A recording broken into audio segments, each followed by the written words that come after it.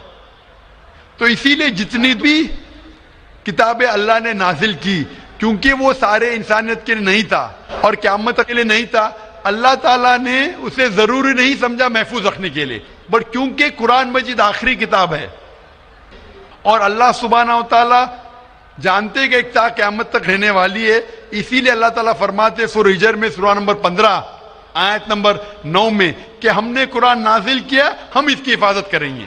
تو اسی لیے یہ کہنا کہ باقی کتاب, تو آج قرآن مجید صرف مسلمانوں کے لیے نہیں, سارے انسانوں کے لیے, چاہے آپ ہندوستان میں رہ رہے ہو, چاہے پاکستان میں جی رہے ہو, چاہے سعودی عربیہ میں, چاہے امریکہ میں, چاہے UK میں, چاہے آپ ہندو مذہبی خاندان میں پیدا ہو یا عیسائی خاندان میں پیدا ہو یا مسلمان خاندان میں پیدا ہو, آج سارے انسانوں کو اللہ کے آخری پیغام قرآن مجید پڑھنا چاہیے, اس پہ عمل کرنا چاہیے, اس کی بات ماننا چاہیے.